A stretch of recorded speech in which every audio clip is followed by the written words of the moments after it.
What's up, guys? It's your girl Voodoo back with another review, and we doing Real Housewives of Atlanta, the second episode. Child, I forgot the doggone season.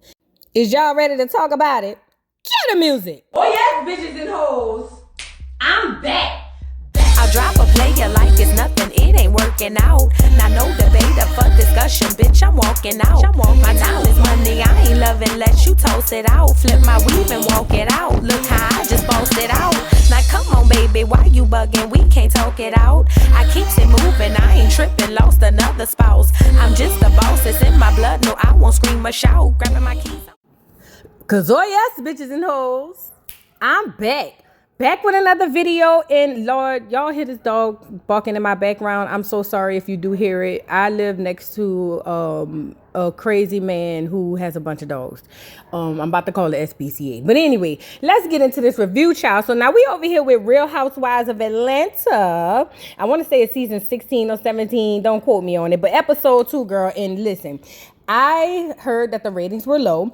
I don't see how, because I mean, maybe people feel like, Nene and Portia gone, now you're pushing it. You know what I'm saying? But it's actually giving this year. You know what I'm saying? It's normally pretty mellow mood, but it's actually giving this year. And we got to get into Kenya and Martel's to do, and also Juisadora and her lying husband. Anyway, let's get into it. So the episode opens up. Kenya is over there. Basically, we picking up where we left off. Kenya is over there telling Sheree that her man slid up in her DMs at least 6 months ago, right? And I'm sitting here saying, well, if it was so innocent, because that's what they're going to be saying later on down the line, it wasn't that big of a deal, why are we even talking about it? Why are we even bringing it up? But she's over there telling Sheree that Martel hadn't slid up in her DMs. And she thought she should know because as a friend, she want to know.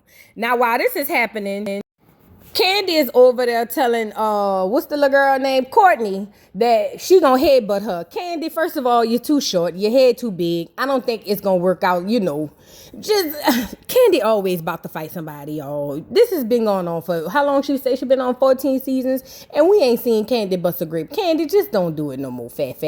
Just let the fighting go. Just start arguing like Nene getting in people's face or whatever the case, but don't threaten to do nothing to nobody, because at this point, we not buying it, okay?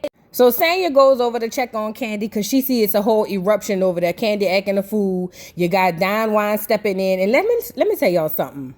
Seeing Don Juan just being able to pop up the way he do, like a jack in the box, because Candy goes nowhere without magic Don Juan. Queen Don Juan. It just annoys me. It blows me. Because Don Juan and her candy-coated cliques gets to start really feeling like they are a part of the show. You know what I'm saying? Like they got a peach. And it just drives me crazy. Don Juan, go lay. Please go lay, bro. Because at this point, we don't want to see you. We don't want to hear you. And we don't want to find you. Let Candy threaten to beat everybody up in peace. We don't need you jumping in the middle as if you the referee or the candy-coated security. I don't like this for you, Don Juan. I don't like this for you, Candy, even having him around there. And, we going to get into this later when she checks Sanya. You know what I figured out? And I didn't just figure it out on my own. I actually heard somebody else say it. But Candy going to check Sanya about, taking up for her because she's used to having a Don Juan in her life, if you get what I'm saying. But Candy, that ain't what the teas we on, okay? Anyway, so while Sheree and Monietta is over there, and they over there telling her that her man was in Kenya's DMs, Sanya comes to get her and say, girl, look, Candy and doggone Courtney is about to fight. Your guest is over here about to fight at my man party. Y'all need to get up and come see about her. Because, see, Courtney was over there acting like somebody had to hold her back, like she was waiting on little Candy to jump so she could say how high. You feel what I'm saying? So I'm just sitting over here saying, Courtney, girl, you coming on a little too strong. Now, come on with the mess. We here for that, but come on now, girl. You can't come on fighting Candy. Lord have mercy. But anywho, Kenya comes over there to ask what the hell going on and why is y'all over here messing with my friend. And in my mind, I'm saying, now, I know y'all teaming up because the girls is coming for Candy's throat this season. However, when y'all became this close now, what's really going on? Like, when y'all became this close, I don't know about this. But whatever, she comes over there, asks Courtney what's going on. And Courtney was just like, girl, look, get your friend, basically is what she was saying. Now, Candy on the other side is saying, you know what? Don't even worry about it. I don't want to talk about it. It's cool. So Sheree and them make their way over there to see what's going on. Marlo over there gambling. We probably seen 1 or 2 clips of her over at the table with her boobs about to fall out. And After Candy dispersed with her husband, Sheree decided to follow up with Kenya. And when she follows up with Kenya, Kenya was like, girl, look, this is the DM he sent me, girl. It was at least 6 months ago. You know what I'm saying? And this is what it is. So now Sheree said, well, girl, that's cool. Let's call him over here. Let's get him up here and see what he got to see. So she basically tells Martel that the girls are saying that he got a boo out there in Atlanta. And Martel was like, well, that's a lie, because every time I come up here, I come by you. Martel, like the BAN he is, begins to basically address Kenya. Now, this is a nuanced thing, because I feel like this. Men should not address women, period. However, when you directly implicate a man in something that he did not do, he has every right to doggone defend himself or whatever. So, anyways, Candy and Kenya is hell-bent on making Martel look like he out there cheating, which he probably was. But anyway, they sitting down and it was like, girl, yeah, he DM'd her. And look at Candy. Pull it up. Pull it up. So Candy pulls up Kenya, pulls up the doggone DM to show to Sheree and basically trying to tell Sheree, girl, your man was in my DM. Now, remember, a little bit later, she's going to say that it wasn't that big of a deal, but I don't understand why we're making it a big deal. So now she's telling this girl that, look, your man was in my DM. Martel initially denies it and said if she got it, then show it. So then she showed it. She pulled it up. Her and Candy pulled it up and showed it to doggone Sheree. And he basically says she beats accepting everybody's messages. And that's the first thing to send Kenya over the top, because she feels like you don't disrespect me as a black queen. Well, I'm all for that, but you got to be respectful to get respect. That's my opinion. However, she shows it to doggone Martel. Martel looks at it and was like, ain't nothing on there, ain't nothing on there. And then he was like, hold up, I got it. Let me look at my phone. So now you all of a sudden, you know you got the doggone DM, that you did DM her. So he pulls up this DM and he shows it to Kenya and he shows it to Candy, because Candy was jeffing hard for Kenya now. And he was like, yeah, look, see, this what y'all thought? It was just me saying thank you for the kind words on the interview with Carlos King that Sheree had. So Candy jumps in her confessional saying she don't believe it for all these odd reasons. And you know, the first thing I was thinking about was, Candy girl, if people come for Todd, you be ready to headbutt them. You be ready to fight. You be ready to act a fool. I'm about to drag you up in this bitch. You know what I'm saying? And I find it very hilarious and funny that you decided to team up with Kenya to come for Martel, because, and this is by no means a defense for Martel, but I'm just saying, like, the hypocrisy. You know what I'm saying? You would not live to see another day if they drug Todd the way they did. Now, you let Mama Joyce do it because you're not going to tell Mama Joyce nothing. But if the girls drug Todd the way that you and Kenya is teaming up to drag Martel, you would be sick. So I just find it funny that you even doing all of this. I didn't even think this was, worth any of it. But y'all going with it, so this is what we talking about. In other news, Kenya was already setting the scene by starting calling him aggressive. We all know Kenya has done this in the past. Kenya likes to overdo things when it comes to her interactions with men. The only thing I didn't agree with you, Kenya, was, Kenya, you want to at one moment say he's aggressive and he's all of this, but you jumped up and got in his face. I guess I was raised different, y'all. I grew up with brothers. I had a sister. She's deceased. But I had 3 brothers. And let me tell you something my mom always told me. Don't ever chest up to a man. Don't ever fight a man. Don't ever go up to a man, because you don't know how that man gonna react. That's just a rule of thumb I've been, raised on. So I found it extremely problematic that Kenya got up and went behind Martel after he walked away, getting in his face, talking about, you're not going to disrespect me because he made a comment. Listen, respect goes both ways, man. It goes both ways. And I'm not excusing Martel because he ain't shit neither. However, as women, we don't know how these men gonna react. What if Martel would have, reacted and hit her or something? You know what I'm saying? Then we would have all wanted to put it on Martel when he literally was walking away. Kenya, you know what you're doing. You trying to get a scene. You trying to get people to just automatically side with you, because today we live in a climate where if you don't automatically agree with every single thing that I say, then you are wrong. You're a horrible person. You should go to the pits of hell. However, Kenya, you did not need to get up in that man's face, and you was wrong. Did I think Martel was being aggressive? Absolutely. He was doing a bit much, but I didn't think that it warranted Kenya getting up and getting in his face. So now Kenya gets mad because she's trying to talk to doggone Sheree about her man, saying you need to get your man, you need to get your man. And then she turns around and was like, this is just like the situation with Bob. And they played a flashback of Bob saying he should have choked her where she couldn't breathe or something to the effect of that girl. I don't know what it was. And I was like, well, damn, Kenya, you acting like you wasn't in a doggone DV situation your damn self. Listen, if this is the kind of friends y'all just gonna throw my past in my face, then I don't need you. You know what I'm saying? I understand using it for educational purposes, and this could definitely be an educational purpose, but I mean, come on now. This was unnecessary. Kenya, you was wrong. So now Martel is in the car crying like a BA, and y'all know what it is, a bitch ass nigga. He in there crying, telling Sheree he didn't appreciate that, and respect goes both ways, and whoop-de-whoop-de-whoop. Shut your peanut oil head ass up, Martel. Let's move to the next scene. So now moving on, Ralph is at home with his daughter while Drew is outside or out of town for a family emergency. And for the life of me, she got the boys and he got the little girl. And I'm like, isn't this backwards? Shouldn't the boys be spending more time with their daddy? But it makes sense. You would want the daughter there because she's too young to repeat the things she done heard and seen you do while her mama was out of town. But anyway, Drew comes back. Her daughter's so happy to see her. She got her oldest baby, Josiah, and his two churn. I don't know how that dynamic really works, but he wrote a book and trying to make money off it. He's an opportunist. Every woman on this doggone show have men attached to them that are opportunists. So anyway, so she sits down and was telling him how everything went when she was out of town. So apparently her father is in old folks home. She said he went in walking and now he's in a wheelchair. So when she walked in and saw him like that, it really kind of messed with her. You know what I mean? And I was like, oh my God, I couldn't imagine. Her mama is there helping out and everything, but it's just a lot on the family. And I totally get that. I just don't understand why she was over there dealing with her parents and Ralph was over there. Wreck-It Ralph was down there at a party.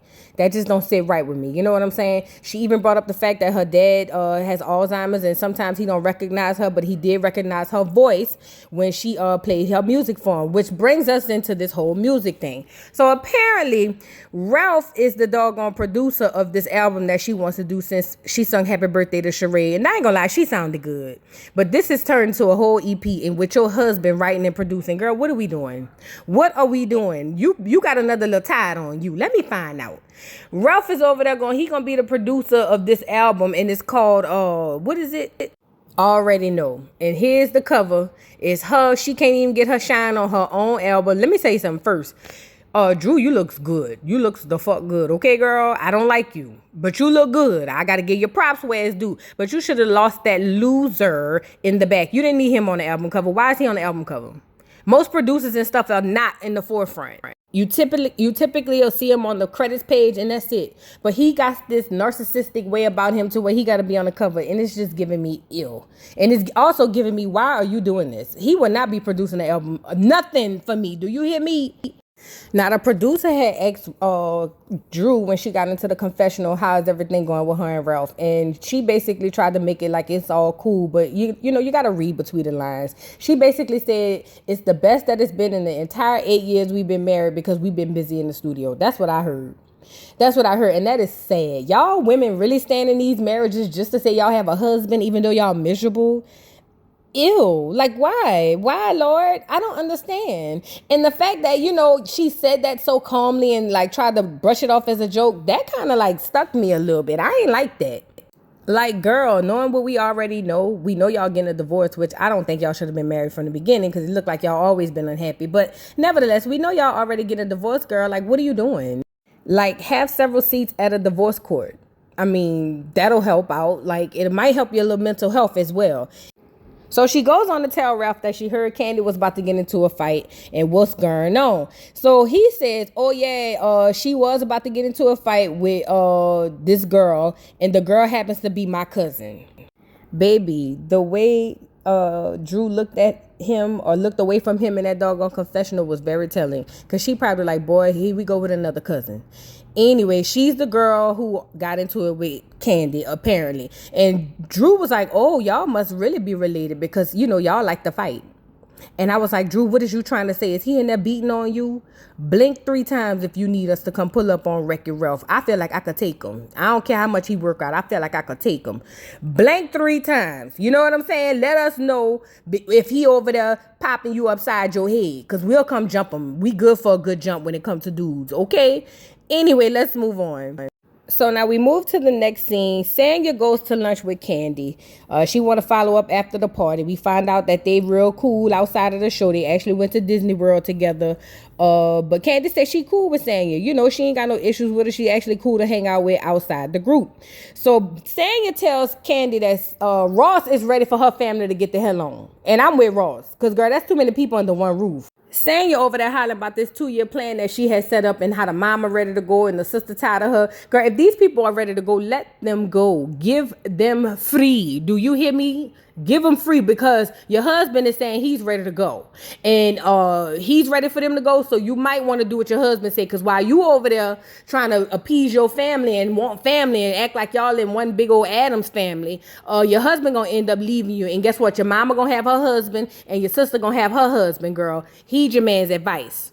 Candy then let Sanya know that Todd is over there stressing her out. He got 11 businesses that he wants her input in, and she's stretched thin. She's only doing as much as she can. Girl, you are the breadwinner. Put your feet down and your nuts on the concrete and tell Todd, go lay his big head ass down. Do you hear me? I would not be taking that. He would not be stressing me out after I'm already stressed out. He would not be able to do that to me. No, I'm not doing the motherfucking thing. You're already using my money. What else? What more do you want from me? Like, damn.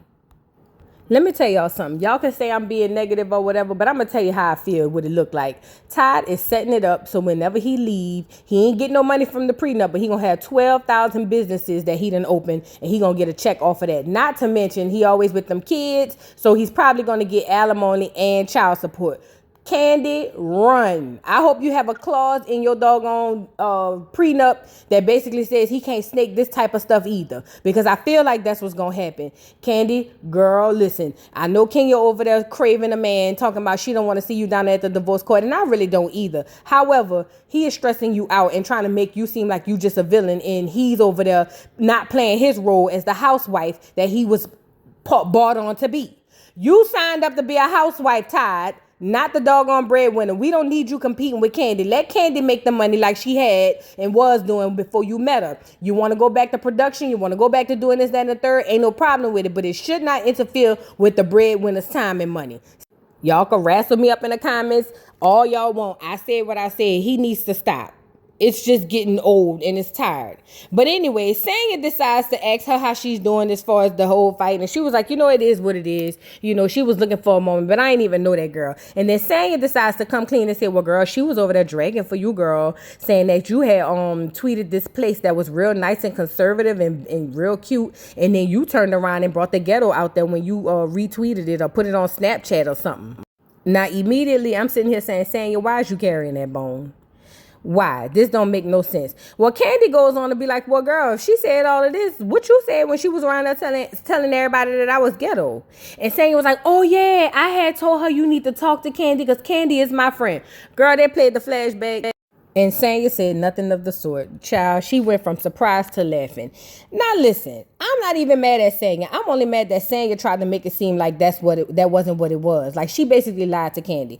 Candy feels like, well, girl, you should have spoke up for me. You should have, had my back when I wasn't there. Candy, she is not Don Juan, number one. And number two, girl, y'all cool. Y'all friendly, but y'all ain't friends. I'm not jumping out the window for any bitch, especially when they just jonesing and josting, girl. Listen, I might not partake in the foolery, but I'm not sticking my neck on a chopping board for some girl we just cool with. Girl, bye. And this the thing. Candy wouldn't do that for Sanya neither.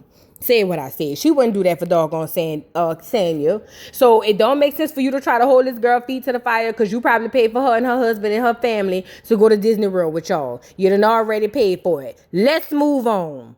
So in the little mini snippets, Sanya is on the phone with her husband. He's out there in Austin doing Ross Elite or whatever. It's like a little Uber company or whatever the case may be. And she's on the phone telling him she's ready to get pregnant. And he said, well, I am too, but I'm out here in Austin. Listen, why couldn't he open that company in Atlanta? Atlanta's just as big, if not probably bigger than Austin and Dallas. Why he ain't just open that company in Atlanta? What is with all these people running away from their spouses to open businesses? This don't make sense. Y'all got some explaining to do. Y'all starting to look like Drew and Wreck-It Ralph over here. But anyway, she said she's ready to go ahead on and get pregnant or whatever. And he said, girl, you're going to have to hold on. I got a lot of things going on with Austin Elite, but I'm still ready to practice. Let's move on.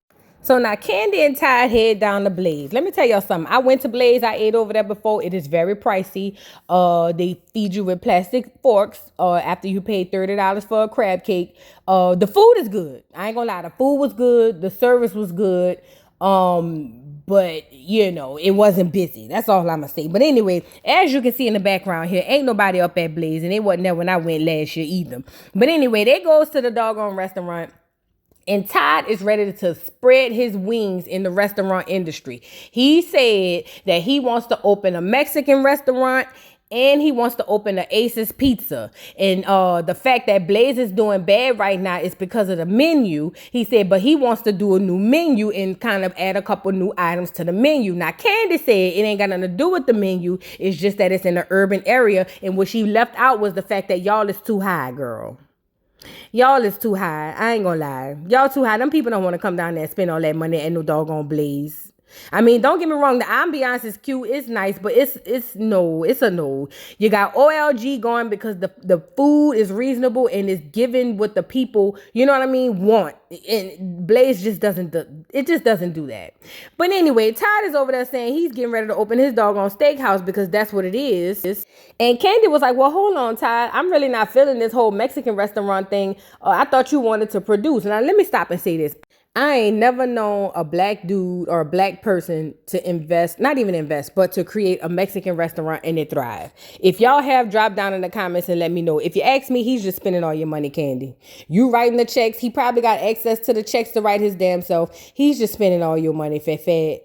Ace's Pizza. Ace got a commercial. He don't need no pizza. Get him some more KFC. This is getting out of hand. He's just trying to bleed you dry, Candy, and got you believing that you doing something wrong because you don't want to support him. He hollers, I have made the most money I have ever made doing these restaurants. So I will continue to do these restaurants. And I never allowed you to pick up a broom. He's setting it up, girl. He's setting it up. I'm telling you, he's setting it up. Listen, Candy didn't get this far by being dumb. I think Candy see the play, but I think Candy is blinded by love and the fact that that's her husband and she's supposed to do this and supposed to do that. But let me tell you something. Mama Joyce was right. It's literally playing out in front of our eyes, people. Y'all could sit up there and act like, oh, that's that girl husband. She's supposed to do this for her husband. And to an extent, there are things you are supposed to do. But at the end of the day, child, he not about to use my money and make me stressed out. That ain't how this works. So anyway, Melvin comes in, in his arm in a brace. And I said, oh, man, he must have had tore his rotator cuff or something like that. Like, what's going on? And then he, Todd is over there telling him how they, doing a new menu. Candy asked him how he holding up. And I'm like, oh, man, he must have fell playing football or whatever the case may be. But it turns out Big Melvin was in an altercation down there at the Blaze. And that's why they had to shut down because one of the workers. Now, they over there trying food and acting like nothing is going on. And the producer came in and said, are we going to address the elephant in the room? And I'm like, what Big Melvin did now? And the producer basically says, girl, are you going to tell us how your cousin / restaurant / kitchen manager got popped?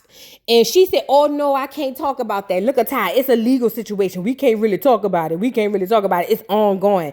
Girl, come to find out the girls had gone to the articles and all of this stuff and found out that some dude popped Melvin, Big Melvin, put the hot pocket on Big Melvin and turned the heat up. You know what I'm saying? Now, Candy tried to say that, he came in drunk and disgruntled and basically told Melvin to come outside. And when Melvin came outside, he ended up putting a hot pocket on him. Girl, when she said that, I immediately thought Leonardo DiCaprio. Girl, who do you think we are? Don't no black person go outside from somewhere unless they about to fight. So my theory is, ain't nobody coming there drunk and just wanted to do all that. Your cousin probably felt it, was smelling his drawers and told old boy to do something. And maybe old boy said this was his last strike and told him, come outside and let's box. Let's pop it off. And Big Melvin came outside and they probably popped it off, or maybe they didn't. But he probably looked at Big Melvin and said, I can't fight this dude. He too big. So he pulled out that banger, you feel me, and put that hot pocket on him and turned the heat up. That's my theory. Say what I said. Everybody saying it. The girls is over there talking about, oh, I know Atlanta has crime and it's going up. Everybody being politically correct about what they feel, why they ain't going to support Blaze. Girl, y'all wasn't down there anyway. Candy basically saying everybody's still supporting her. She don't understand the big deal and she's not about to keep going through it and talking about it because it's an ongoing case. Ty trying to hurry up and cover it up. But Ty, you have been running horrible, piss poor restaurants since you started opening them. Starting with OLG. Say what I said. This is not your thing, bruh. And I know you probably seeing revenue because you ain't over there supplying people with food and heat and cold and they seeing all that allegedly. But this is not your thing, bruh. This is not your thing. And Candy, is you going to sit there and allow him to spend all your money while your family got to get popped at and the hot pocket turned up? Girl, Sheree tickled me pink when she said, girl, I don't know if we going to get biscuits or bullets. And I said, girl, they probably don't even have no biscuits. So go ahead on and just, waiter, can I get 2 bullets, please? Because that's all you're going to get, girl. Sheree tickled me pink. Y'all be forgetting Sheree is the read queen. She do read, baby. She definitely read. But anyway, let's move on to the next scene. So in the next scene, child, Kenya takes Brooklyn, and she is so cute, but takes Brooklyn over to a play date with her homegirl, Akila, and her daughter. She say her daughter and Akila's daughter are best friends, and her and Akila are really, really cool. Akila's husband is Tevin Coleman, who used to be the running back for the doggone Falcons. So I'm like, girl, you need to be hooking Kenya up with one of them. But you know, they say them athletes cheat even worse or whatever. You know what I'm saying? But anyway, I like that she actually has a girl on here with coin. You know what I'm saying? Because her husband has a coin. So I think that this is a good addition to the show. And more girls like this need to be on, except the girls who are pretenders, if you get what I'm saying. So now after they play tennis, Kenya sits down with Akila and tells Akila basically, girl, I really envy your relationship with your man. Kenya, why do you want a relationship so bad, girl? You done gone all this long without a man. Why is it so important now? Is it the old age settling in? Girl, I'm gonna need you to get it together. Akila said, girl, I will hook you up with somebody, girl. Let me know. It's nothing. I'll bring you to the game. It's nothing, girl. We can find you a good man. Don't get you a running back, Kenya. You're too tall and too pretty. You need something like a wide receiver or really a quarterback, if you ask me. You feel me? Anyway, but she sits down and tells her about the party, girl. And tells her, you know what I'm saying? She tell her about the party and what happened at the party. Now, she's basically saying how it was crazy and how it went left. And at the same time, Sanya done met up with Sheree. Sheree lets us know that she is a grandma. Girl, okay, bye. She's a grandma. Her son Cairo had a baby. The baby looked just like him. She just light skinned or whatever. And Sanya asked her how it was with the whole thing with the Kenya situation and the Martel situation. She was like, girl, so what's going on? What done happened? So Sheree was basically telling Sanya that basically they tried to come at her and say Martel wasn't no good, which we all know he ain't. And she said the only problem is they didn't have no receipts. The receipts wasn't receipting, okay? She said she just felt like they should have came harder than that. And then also, if it was just a silly DM, like, what's the big deal? Why even bring it up? I'm in agreement with Sheree. Why bring it up if it ain't nothing like him trying to hit on you or something like that? That just didn't make no sense. Then she started talking about how Kenya lied about the timeline, saying it was 6 months ago when in fact it was 2 years ago. She was just like, girl, the receipts just wasn't receipting. And it was just, you know, it wasn't given. She said, now at this point, girl, I don't know where we stand because we are friends, but I don't know where we stand because she tried to basically come for my man. That's what basically Sheree is telling Sanya. Now Kenya is on the flip side telling, oh girl, look, listen.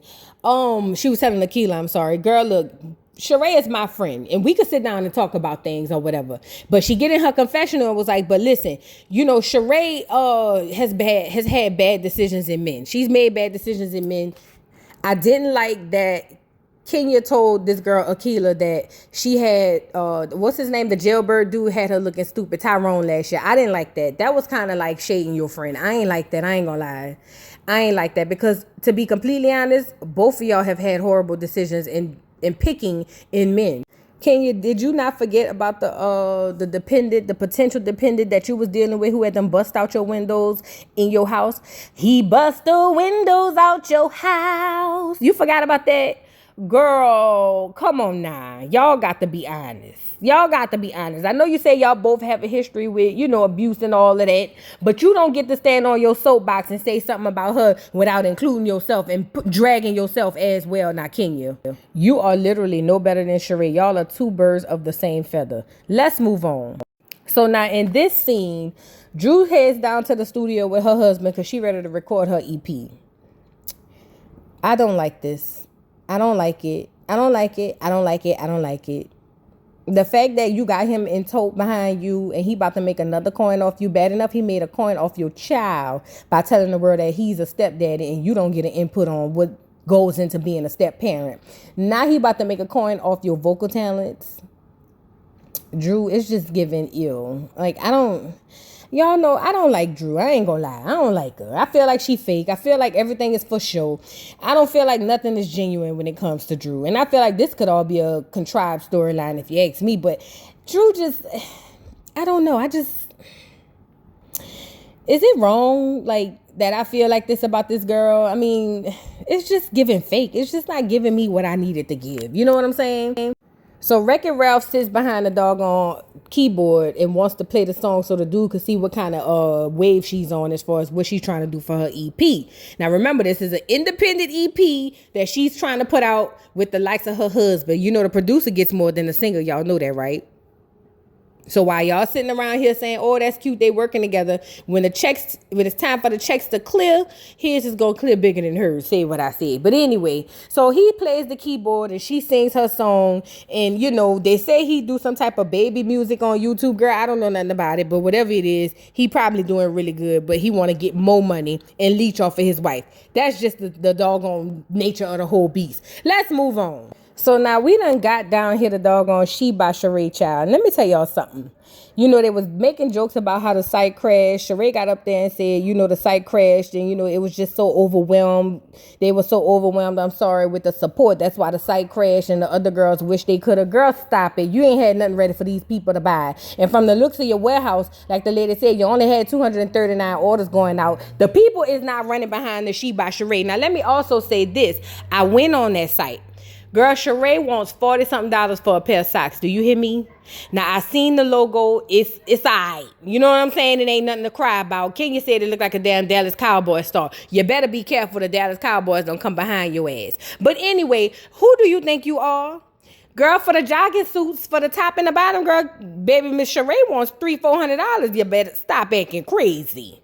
I don't understand. And then when she was unfolding the doggone jogging suits, girl, they wrinkled. You got to be kidding me. You absolutely have to be kidding me. There's no way in heaven. No way in hell or heaven. No way, Miss She by Sheree, girl. We don't want it at this point. We done waited too long and been put on the back burner too long. We don't want it. And your hired help said if you want her to steam it, it's going to cost you another penny. And they say Sheree don't pay. That's what the name of the line should be. Sheree don't pay. Girl, Sheree, you done did the most with this girl. So now Kenya basically is trying to check in with her to see if they still cool, girl. So basically Kenya was like, so girl, what's going on with you in your dating life? I didn't know y'all was dating like that. I thought y'all was dating, but not like that. And Sheree was like, well, just like you and your dude dating. We dating, you know what I'm saying? So then Kenya goes on to say, well, let's not act like we crazy. Girl, what's going on with your man? Why he was being hella aggressive with me? So now Sheree's whole thing is, girl, he wasn't being aggressive with you, girl. You really tried it. You just tried to overdo it. Because they had a scene earlier where Sheree was talking to Sanya and they both agreed that basically Kenya does this all the time. And she tried to say Ross was aggressive when he stood up for his wife. Anybody who says something Kenya don't like as far as a man, she's going to say they're aggressive. She's a gaslighter. I'm sorry. In this retrospect, she is a gaslighter. But anyway, Kenya goes on to tell Sheree that she had watched his show from the beginning and talking about Love and Marriage Huntsville, and she didn't like him for her. You know what I'm saying? And basically, if he talking to me like this, he gonna be talking to you like that. And that very well may be true because we all saw how he talked to Mel. So I'm gonna just go out on a limb, and say she ain't lying. You know what I'm saying? However, Sheree feels like, Kenya, you could have came and told me this on the side. Why you waited till the camera started rolling and come and tell me now? And Kenya was like, well, girl, it just dawned on me when I saw y'all together coming in arm in arm. I don't believe it. I'm not buying it.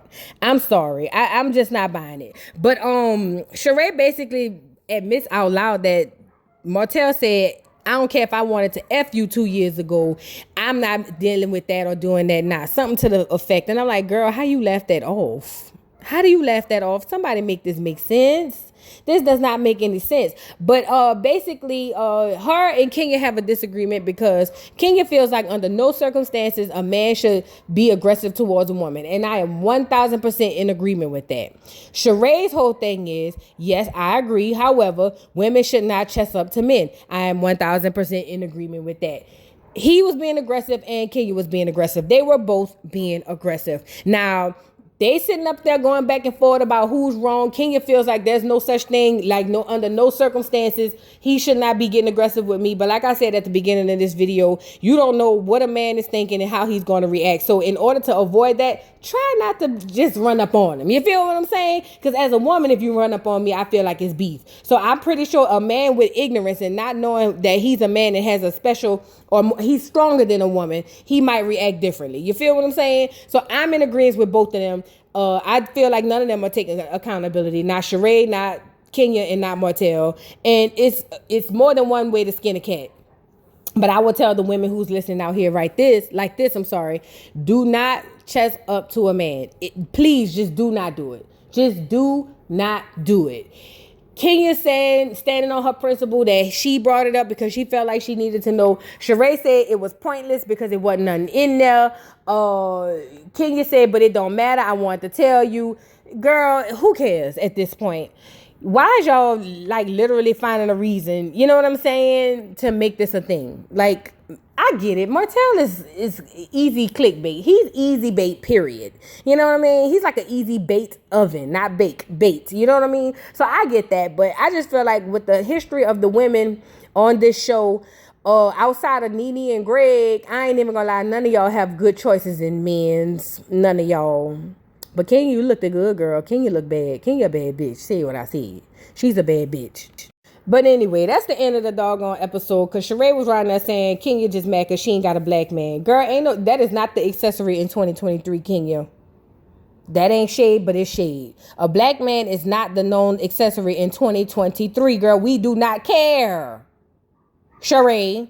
Anyway, y'all drop down in the comments and let me know what y'all think. Please don't forget to like, subscribe, hit the notification bell.